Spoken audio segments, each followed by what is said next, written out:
Stock market में इस बार blast हुआ। बीएसई और एंजल वन के शेयर्स में एक ही दिन में 7% की गिरावट। रीजन सेबी का एक नया प्लान। अब सवाल ये है सेबी क्या बदलने जा रहा है और इसका इम्पैक्ट आपके इन्वेस्टमेंट्स, ट्रेडिंग और पूरे इंडियन स्टॉक मार्केट पे क्या होगा, इस वीडियो में डिस्कस करेंगे।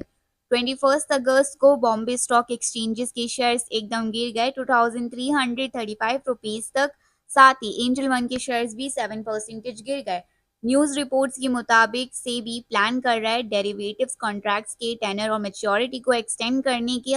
मतलब अब जो एफएनओ कॉन्ट्रैक्ट्स एक महीने के लिए होते हैं उनकी मैच्योरिटी ज़्यादा लंबी हो सकती है। और बस इसी न्यूज़ ने पूरे ब्रोकर और एक्सचेंज स्टॉक्स में पैनिक मचा दिया। अब समझना ज़रूरी है सेबी ऐसा क्यों कर रहा है।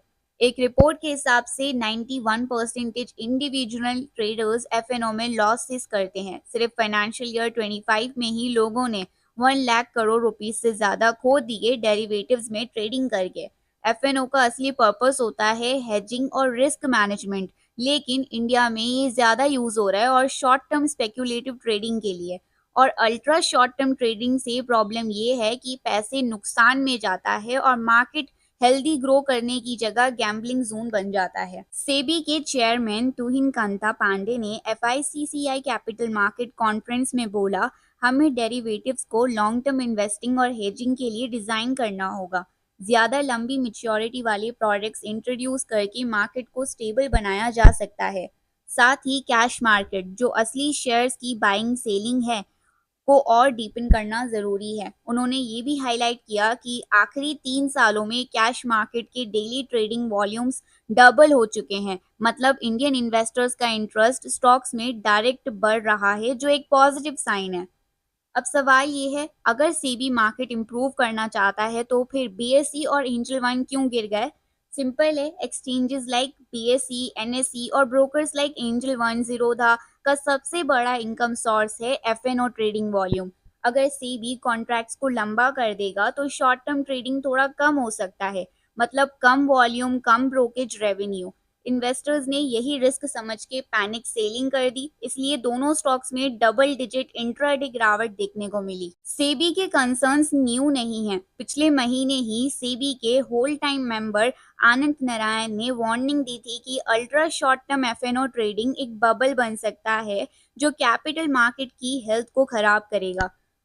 और सच बताऊं तो अगर 91% ट्रेडर्स हर साल पैसे खो रहे हैं तो ये सिर्फ उनकी प्रॉब्लम नहीं है, ये पूरी इकोनॉमी की प्रॉब्लम है, क्योंकि जो पैसे प्रोडक्टिव इन्वेस्टमेंट्स में जा सकता था वो लॉसेस में चला जाता है। इस कॉन्फ्रेंस में एक और इंटरेस्टिंग बात हुई एआई के ऊपर। सेबी ने कहा कि आर्टिफिशियल इंटेलिजेंस फाइनेंशियल मार्केट में एक बड़ा गेम चेंजर बन सकता है। Fraud detection, risk monitoring, customer engagement, financial inclusion, लेकिन साथ ही चैलेंजेस भी हैं। Data protection, cyber security, misuse. Pandey ने बोला, एआई को असिस्टेंट समझना चाहिए, सब्स्टिट्यूट नहीं। मतलब टेक्नोलॉजी को ब्लाइंडली फॉलो नहीं करना, जजमेंट हमेशा इंसान का होना चाहिए। तो समरी ये है, सेबी डेरिवेटिव्स को लंबा करने की सोच रही है। ट्रेडिंग का पैटर्न बदल सकता है। शॉर्ट टर्म ट्रेडर्स के लिए चैलेंज, लॉन्ग टर्म इन्वेस्टर्स के लिए स्टेबिलिटी। एक्सचेंजेस और ब्रोकर्स की अर्निंग्स पे प्रेशर आ सकता है, इसीलिए उनके स्टॉक्स गिरे। एआई फ्यूचर है, लेकिन उसका यूज रिस्पॉन्सिबली होना चाहिए। मार्केट रिफॉर्म्स हमेशा शॉर्ट टर्म में वॉलेटिलिटी लाते हैं, लेकिन लॉन्ग टर्म में हेल्दी ग्रोथ के लिए ज़रूरी होते हैं।